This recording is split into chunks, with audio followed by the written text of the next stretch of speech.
जय सद्गुरु महाराज की जय। ज्यों जानो त्यों रखो, धनी तुम्हारी में। ज्यों जानो त्यों रखो, धनी तुम्हारी में। ये कहने को भी न कछु,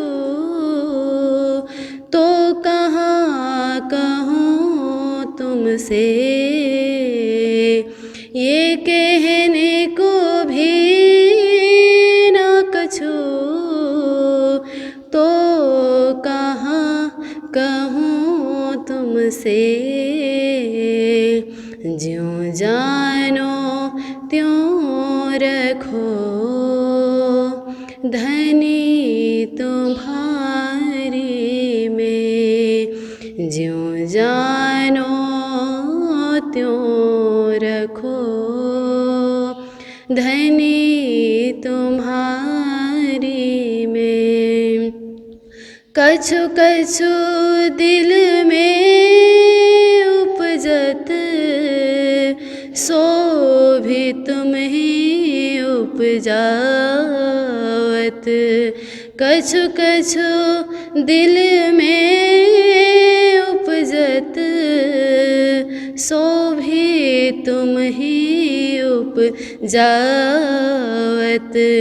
दिल बाहिर भीतर अंतर, सब तुम ही हक जानत। ज्यों जानो त्यों रखो, धनी तुम्हारी में। ज्यों जानो त्यों रखो, धनी तुम्हारी में। मैं बीच फरामोश के, तुम आए सूरत बदल। मैं बीच फरामोश के, तुम आए सूरत बदल। पहचान क्यों कर सकूं इन वजूद की अकल। ज्यों जानो त्यों रखो, धनी तुम्हारी में। ज्यों जानो त्यों रखो, धनी तुम्हारी में। जानो तो राज रखो, जानो तो दलगीर। जानो तो राज रखो, जानो तो दलगीर। या पाक करो हादी पनाया, बैठाओ माहे तकसीर। ज्यों जानो त्यों रखो, धनी तुम्हारी में। ज्यों जानो त्यों रखो, धनी तुम्हारी में। माहमत कहे मैं हक के, खुले मगज मुसाफ कलाम। माहमत कहे मैं हक के, खुले मगज मुसाफ कलाम। और हक कलाम कौन खोल सके, जो मी सो दे तवक तमाम। ज्यों जानो त्यों रखो, धनी तुम्हारी में। ज्यों जानो त्यों रखो, धनी तुम्हारी में। ये कहने को भी न कछु, तो कहाँ कहूँ तुमसे। ज्यों जानो त्यों रखो, धनी तुम्हारी में। ज्यों जानो त्यों रखो, धनी तुम्हारी में। महामत कहे इन दुख को, मोल न कियो जाए। लाख बेर सिर दीजिए, तो भी सरभर न आवे ताए, तो भी सरभर न आवे ताए। बोलो कृष्ण कन्हैया लाल की, श्री निजानंद स्वामी की, श्री प्राणनाथ प्यारे की, महारानी बाईजुराज की, महाराजा छत्रसाल की, गुरुजी मंगलदास महाराज की, श्री कृष्ण प्रणामी धर्म की, तीनों पुरी धाम की, सर्व सुंदर साथ की। मैं तो बिगड़िया, विश्व थे बिछुड़िया प्रणाम। उपस्थित धर्मप्राण शिरोमणि सुंदर साथ जी, माताएं, बहनें, भाइयों, बहुत ही सुंदर श्रावण का महीना, पुरुषोत्तम मास, भक्ति करने का समय, सेवा करने का समय, पुण्य करने का समय और मोक्ष प्राप्ति का समय है। ऐसे उत्तम समय में, उत्तम बेला में हम लोग उत्तम स्थान में बैठे हुए हैं। देखिए, दुनिया में दो शब्द बहुत ही सुनने में सरल लगते हैं ना, सुधरना और बिगड़ना। बच्चों के लिए ज़्यादा प्रयोग होता है। बच्चों को बड़े लोग समझाते रहते, सुधरो सुधरो सुधरो, बिगड़ना नहीं। क्योंकि बच्चों को ये शिक्षा बहुत जरूरी है। पर केवल बच्चों के लिए इन शब्दों का प्रयोग होता है, ऐसा कह करके छोड़ नहीं देना चाहिए। जवानों के लिए भी ये शब्द प्रयोग होता है, सुधरना और बिगड़ना। बच्चे इसलिए बिगड़ते हैं कि पढ़ते नहीं, खेलने में ज़्यादा समय लगाते हैं, सोने में ज़्यादा समय लगाते हैं, पढ़ाई में कम समय लगाते हैं। इसीलिए सुधरो सुधरो, ये पढ़ने का समय है। बड़े लोग, माता पिता, शिक्षक, ये उनको बताते रहते हैं कि अमूल्य क्षण है जीवन का ये विद्यार्थी जीवन। जवानी में भी बिगड़ने का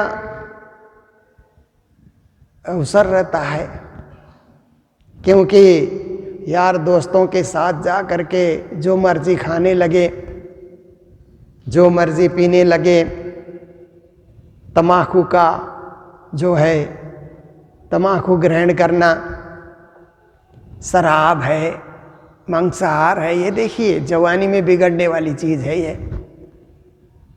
ये बचपन में बच्चे तम्बाकू नहीं खाते हैं, उनको स्वाद ही नहीं आता है। पर जवान होने के बाद आज सेवन किया तम्बाकू का, कल किया, परसों किया, फिर उसकी लत बोलते हैं ना, एडिक्ट बोलते हैं ना, उसमें वो पड़ जाते हैं। इसलिए जवानी में भी सुधरें, कोई गलत रास्ता न चुने। गलत लोगों की संगत न करें।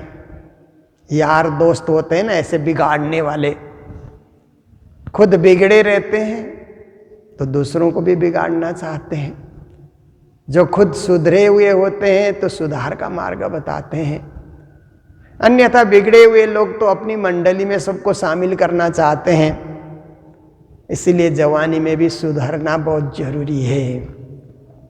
फिर देखिए प्रौढ़ अवस्था में, जवानी जब जाती है ना तो प्रौढ़ अवस्था शुरू होती है ना, तब भी सुधरना है। क्योंकि प्रौढ़ अवस्था आने के बाद लोग क्या करते हैं, ताश खेलने में, जुआ खेलने में, उसमें अपना समय बर्बाद करते हैं।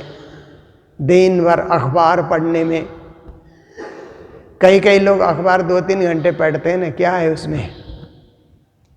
देखिए न्यूज़ है, आप देखिए, पर कितना पढ़ोगे उसको? तो देखिए प्रौढ़ अवस्था में धर्म की ओर झुक जाना, धार्मिक किताबें पढ़ना, प्रवचन सुनना, सत्संग सुनना, खुद भी अभ्यास करना, शास्त्रों में क्या लिखा है, श्री जी ने वाणी में क्या लिखा है, उसका रोज अनुभव करना, ये प्रौढ़ अवस्था में बहुत जरूरी है। ऐसा नहीं किया तो प्रौढ़ अवस्था में भी लोग बिगड़ सकते हैं, बुद्धि बिगड़ सकती है। फिर उसके बाद है वृद्धावस्था। वृद्धावस्था मतलब शरीर कमजोर होने लगे, टांगों में दर्द, हाथों में दर्द, सिर में दर्द, छाती में दर्द। देखिए ना, क्योंकि ये शरीर है तो कहीं ना कहीं दर्द उठता ही है। फिर ढंग से चला नहीं जाएगा, लंगड़ाते हुए चलेंगे, खाया हुआ पूरा पचता नहीं है, रात को नींद नहीं आती है, ये बुढ़ापे की निशानी है ना। तो ऐसे बुढ़ापे के समय में फिर नाम जाप अब पढ़ा भी नहीं जाएगा, क्योंकि ऐसी अवस्था आने के बाद कहाँ पढ़ेंगे, कहाँ शास्त्र खोलेंगे, कहाँ वाणी खोल करके पारायण पढ़ेंगे, असंभव हो जाता है। इसीलिए निज नाम का जाप, हाथ में माला लेकर के निज नाम का जाप करते रहें तो जीवन सुधर जाता है। पर उस समय में भी हम निज नाम के तरफ नहीं झुके, कोई साधक नहीं झुका, कोई व्यक्ति नहीं झुका, तो वृद्धावस्था में भी बिगड़ने की संभावना रहती है। फिर गाली गलौज देने लगता है। कई बूढ़े लोग होते हैं ना, बैठे बैठे गाली देते रहते हैं ना, कुछ अंट संट बोलते रहते हैं, उटपटांग बोलते रहते हैं। तो वृद्धावस्था में जाकर के बिगड़े। देखिए किसी को लोभ सताता है वृद्धावस्था में, किसी को क्रोध सताता है, किसी को मोह सताता है, किसी को अहंकार सताता है। इसलिए जीवन के चारों अवस्था में सुधरते रहना, हमेशा ख्याल रखना कि हमें सुधरना है, हमें बिगड़ना नहीं है, हमें गलत मार्ग पे जाना नहीं है, सही कदमों से सही दिशा में हमें जाना है। दिग्भ्रम नहीं होना है, दिशा भ्रम होने को कहते हैं ना, ऐसे दिशा से हम भ्रमित नहीं होंगे। सही दिशा से, सही कदमों से बस राज्य के चरणों में जा करके पहुंचेंगे। राज्य ने संसार में भेजा, अब फिर हमें राज्य के चरणों में जाना है। अपने स्वविवेक से, बुद्धि से, वाणी से, ध्यान से, चिंतन से राज्य को पाना है। तो श्री प्राणनाथ जी महाराज आज के प्रकरण में कहते हैं, राग श्री में प्रकरण उन्होंने तैयार किया है। मैं तो बिगड़िया विश्व थे बिछुड़िया, कहते हैं विश्व के लोगों को श्री जी संदेश देते हुए कहते हैं मैं बिगड़ा हुआ हूँ। देखिए श्री प्राणनाथ जी महाराज ने अपने आप को कहा कि मैं सुधरा हुआ नहीं हूँ, बिगड़ा हुआ हूँ, मैं तो बिगड़िया।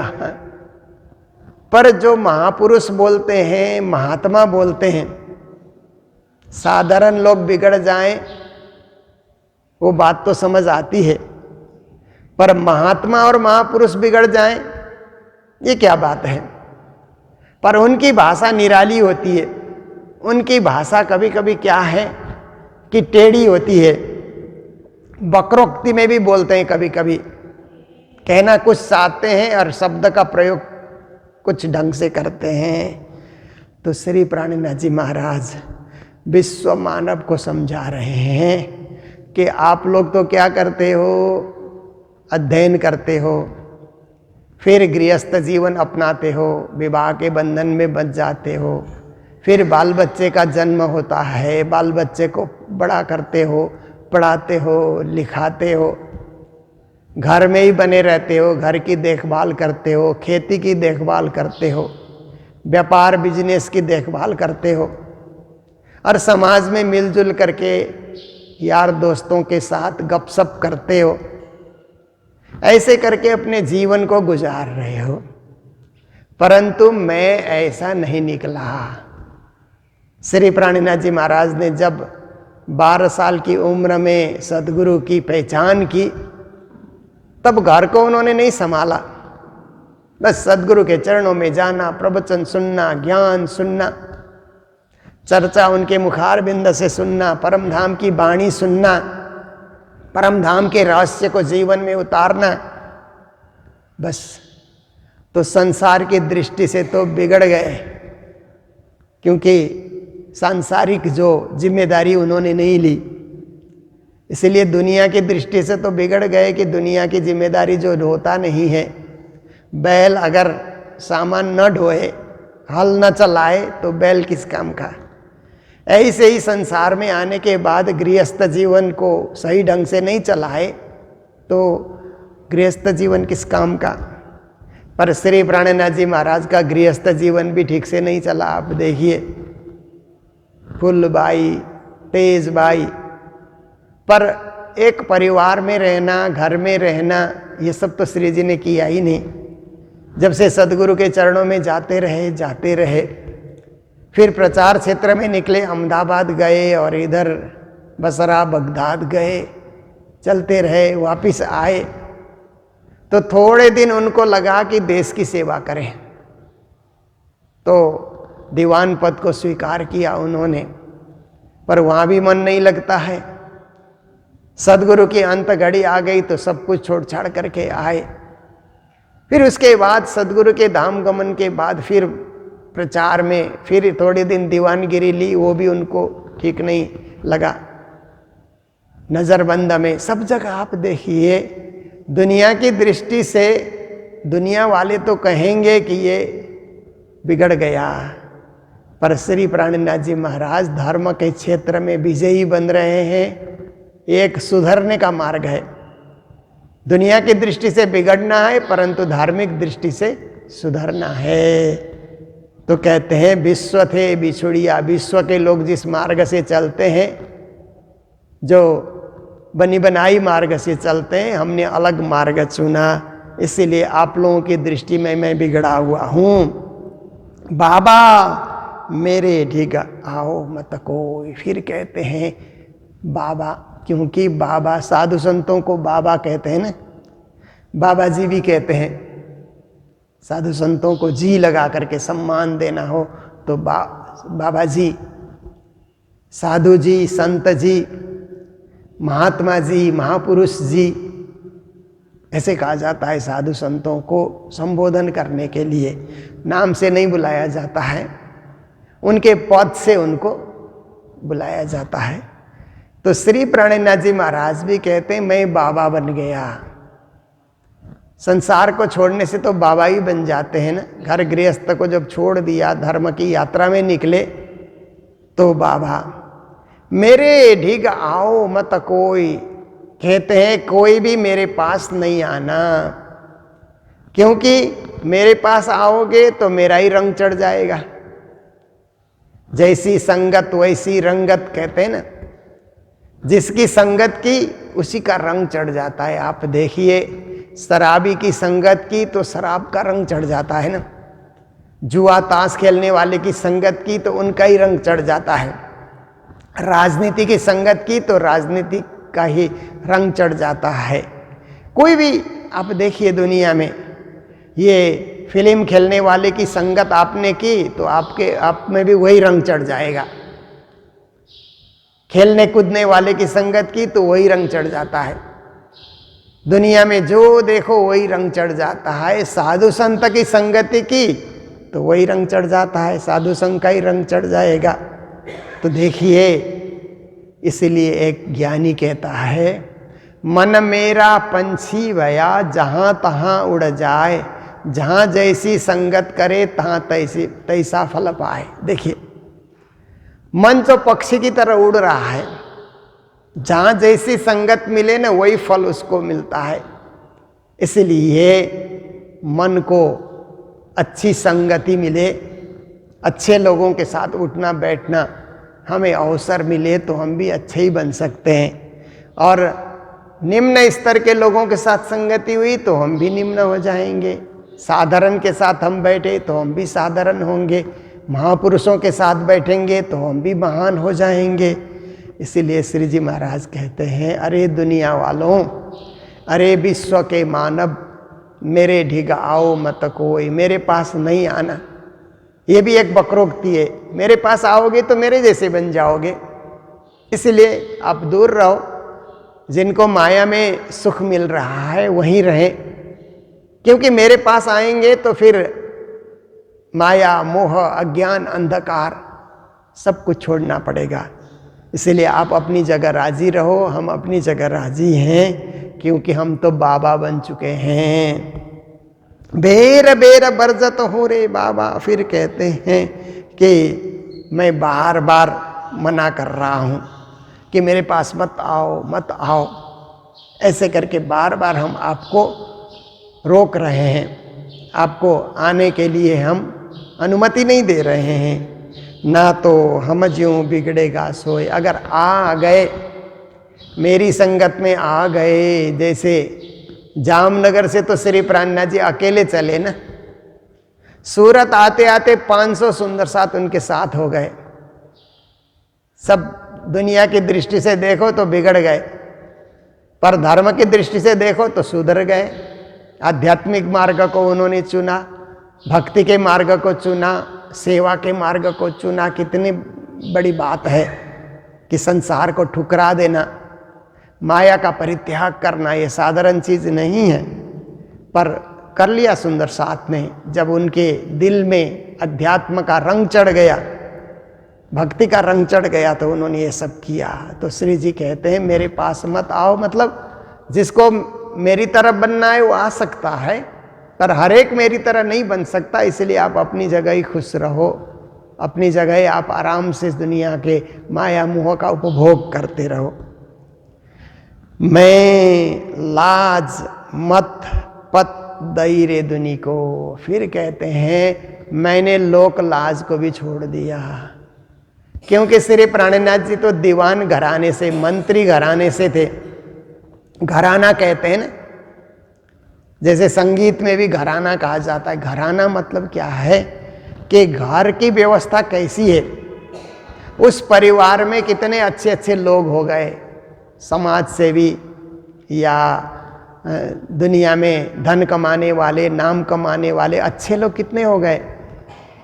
ये घराना कहा जाता है कि परिवार कितना संपन्न परिवार है, समृद्ध परिवार है, इसको घराना कहा जाता है। तो धर्म के क्षेत्र में कोई उतारता है तो घराने वाले लोक लाज मानते हैं, पर श्री जी कहते हैं हमने लोक लाज को भी त्याग दिया। क्योंकि लोक में लोग क्या कहेंगे, दुनिया क्या कहेगी, ये हम सोचते रहेंगे तो कभी मंदिर जा ही नहीं पाएंगे। लोग कहेंगे मंदिर क्यों जाते हो, आओ हमारी मंडली में, किट्टी मंडली लोग खोलते हैं ना, क्लब खोलते हैं, बोलते हैं क्लब में आना चाहिए, अपने किट्टी पार्टी में आना चाहिए, आप सत्संग में क्यों जाते हो। ऐसा भी लोग कभी कभी रोकते हैं ना। इसीलिए उनकी दृष्टि में उनको जो क्लब में जाते हैं या किट्टी पार्टी में जाते हैं या और ऐसे ऐसे छोटी छोटी जो है ना संस्थाएं बनी रहती है, वहाँ के लोग कहेंगे मंदिर क्यों जाते हो। उन सबको मंदिर बुलाओ तो कहते हैं हमें शर्म आती है, हम मंदिर नहीं जाते। ऐसे भी लोग कहते हैं ना। पर मंदिर जाने के लिए लोक लाज को त्यागना होगा। लोक लाज मर्यादा छोड़ी तब ज्ञान पदवी पाए, एक आग ज्यों छोटी बुझाए त्यों दूजी मोटी लगाए। श्री जी ने चिंतामणि को समझाते हुए कहा ना कि धर्म के पथ पे अग्रसर होना है तो लोकलाज को त्यागना ही होगा। हम चंदन लगाएंगे तो लोग क्या कहेंगे, कंठी लगाएंगे तो लोग क्या कहेंगे, धोती पहनेंगे तो लोग क्या कहेंगे, ऐसे सोचते रहेंगे। सिर पे रुमाल रखेंगे तो लोग क्या कहेंगे, तब तो कुछ धर्म हम कर ही नहीं पाएंगे। लोगों को रिझाते रिझाते जिंदगी चली जाएगी, धर्म से हम वंचित रह जाएंगे। इसीलिए कहने वाले कुछ भी कहें, लोग कहेंगे, इस भ्रम में हम नहीं रहेंगे। लोगों के लिए हमको नहीं जीना है, हमें तो अपने आत्म कल्याण के लिए जीना है। हम स्वयं अपने लिए हैं। लोगों के हिसाब से हम चलेंगे तो क्या होगा। बचपन में हमने एक कथा सुनी थी, बाप और बेटे वो गधे को लेके निकलते हैं ना, धोबी के बाप और बेटे होते हैं, तो गधे को लेकर के निकल रहे हैं। तो आने वाले लोगों ने कहा कि कैसे बाप बेटे हैं, खाली गधा है, चढ़ते नहीं है ये लोग, गधे में तो चढ़ना चाहिए। ऐसे आने जाने वाले लोगों ने कहा। तो बेटे को चढ़ा दिया, बाप चलता रहा आगे आगे। तो फिर चलने वाले लोगों ने कहा, अरे कैसा ये बेटा है, खुद तो गधे पे चढ़ा हुआ है, बाप जमीन में चल रहा है, पैदल चल रहा है। देखो दुनिया में कैसा कलियुग आ गया। तो बेटा उतरा, बाप को चढ़ा दिया। थोड़े आगे बढ़े तो फिर भी लोग कहने वाले तो मिलते ही हैं, कैसा बाप है, देखो उसका बेटा चल रहा है और खुद आराम से गधे में बैठा हुआ है। ऐसे करके फिर कहा। तो दोनों ने सोचा बाप बेटे दोनों चढ़ जाते हैं, फिर दोनों चढ़ के आगे बढ़े, फिर भी कहने वाले तो आते जाते लोग तो मिलते ही हैं ना। फिर लोग कहने लगे कैसे पापी लोग हैं, देखो बाप बेटे दोनों एक छोटे से गधे पे चढ़े हुए हैं, जानवर को कितना कष्ट हो रहा है। दोनों उतर गए, फिर पहले वाली स्थिति में आ गए। देखिए आप कुछ भी करो, कहने वाले कहेंगे ही कहेंगे, उनका मुंह कोई बंद नहीं कर सकता है। और कहने वाले एक नहीं होते हैं, अनेक होते हैं, वो अपने विचारों से बोलते हैं। पर हमें अपने विचारों, हमारा विचार है ना, हमारी सोच है, हमारा चिंतन है, हमारा दिमाग है। हम चलेंगे अपनी गति से, अपने हिसाब से, अपने रंग ढंग से हम चलेंगे। लोगों के हिसाब से तो हम जी नहीं पाएंगे, लोग तो रोज कुछ कुछ बोलते रहेंगे। इसलिए हमें अपने हिसाब से चलना है, स्वयं को ऊपर उठाने के लिए और अपने ढंग से परमात्मा की भक्ति करने के लिए हमें स्वयं तैयार करना होगा। लोक लाज, लोग क्या कहेंगे, उस लज्जा में हम बने रहेंगे तो कुछ नहीं होगा। लोक लाज को त्यागना ही होगा। मत पत कहते हैं, लोगों के मत से हम नहीं सहमत हो सकते। इसलिए हमें तो यही कहते चलना होगा कि आपके मत से हम सहमत नहीं हैं। यदि आपका मत अच्छा है, सही मत है, तो हम स्वीकार करते हैं। पर गलत मत हमारे ऊपर आप लादना चाहो, हमारे ऊपर थोपना चाहो, गलत मत हम नहीं स्वीकार करते हैं। इसलिए हम अपनी मति से चलेंगे, हम महामति की मति से चलेंगे ना। हमारे सामने तो महामति खड़े हैं ना, महामति प्राणनाथ जी की मति से हम चलेंगे। इसलिए कहते हैं संसार की मति को भी मैंने त्याग दिया। संसार के वैभव को पत कहते हैं ना, पति को भी कहते हैं, पर ऐश्वर्य को भी कहते हैं, उसको भी मैंने त्याग दिया। और निर्लज्ज होए भया न्यारा, दुनिया की दृष्टि से हम निर्लज्ज हैं, जिसको लाज ही नहीं है। जैसे आजकल तो लोग निर्लज्ज कौन होते हैं, जो कपड़े कम पहनते हैं ना। देखिए बहुत सारे लोग धनाढ्य होते हैं ना, तो कपड़े कम पहनते हैं।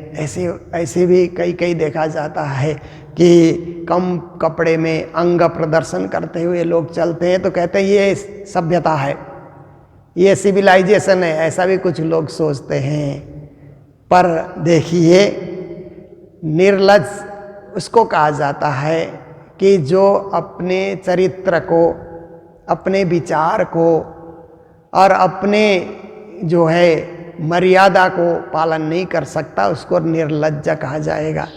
पर जो धर्म क्षेत्र में चल रहा है, सिर में रुमाल डाल करके, गले में कंठी है, चंदन पहना हुआ है, कुर्ता में है, महिलाएं हैं तो अपने भारतीय श्रृंगार के हिसाब से, हिंदू परंपरा के हिसाब से साड़ी में वो चल रही है या कुर्ता पायजामा है, सात्विक रंग का है, दुनिया के रंग का नहीं है, सात्विक रंग का है, मंदिर आने जैसा, तो उसमें निर्लज्ज की कोई बात होती नहीं है। लोग तो कहेंगे कि ये सादे सीधे कपड़े क्यों पहनते, अच्छे कपड़े पहनो, रंगी चंगी कपड़े पहनो। परंतु हम तो भक्ति करने के लिए निकले हैं, इसलिए हमको किसी को दिखाना नहीं है। इसलिए निर्लज्ज होकर के, लाज को त्याग करके, भया न्यारा, दुनिया की दृष्टि से हमें अलग होकर के चलना है। जो राखे कुल वेद मर्यादा, श्री जी कहते हैं जो लोग लोक मर्यादा, वेद मर्यादा, कुल मर्यादा रखना चाहते हैं ना, 3 प्रकार की मर्यादाएं हैं ना। ब्रज गोपियों को भी पालन करना पड़ता था। लोकरीत क्या है, उसको पालन करना। फिर वेद में क्या कहा है, कुल की परंपरा क्या है, ये 3 मर्यादाओं में गोपियां बधी हुई थी। परंतु जब कृष्ण की बंसी बजी तो त्राट करे रे त्रटका कीधा काई बंध आता जे संसार, जैसे एक लकड़ी को 3 टुकड़ा करके गिरा दिया जाता है, फेंक दिया जाता है, ऐसे ही उन्होंने 3 प्रकार की मर्यादा को त्याग दिया, छोड़ दिया, 3 टुकड़े में उनको बांट दिया।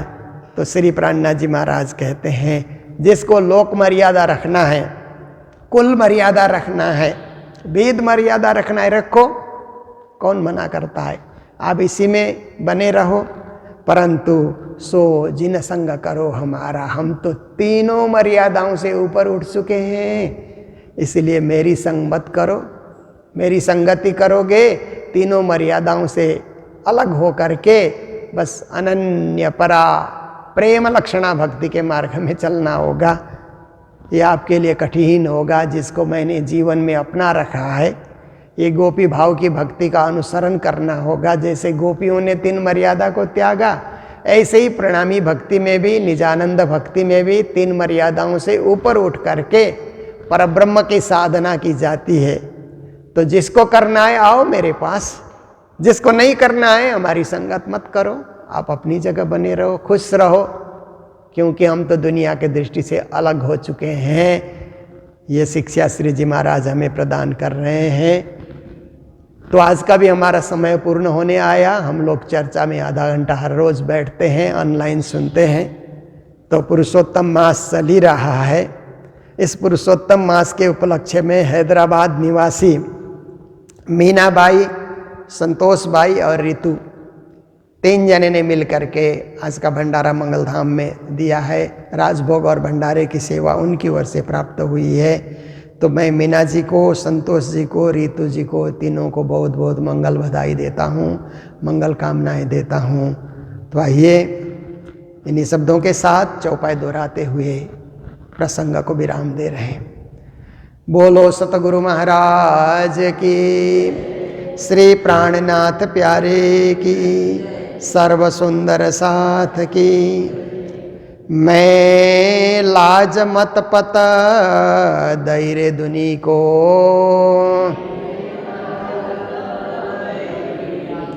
निर्लज होए भया न्यारा,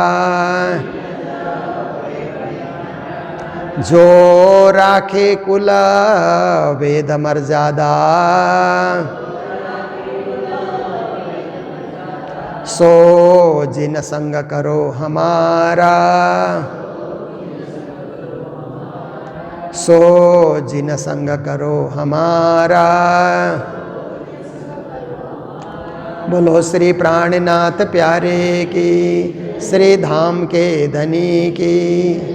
प्रणाम।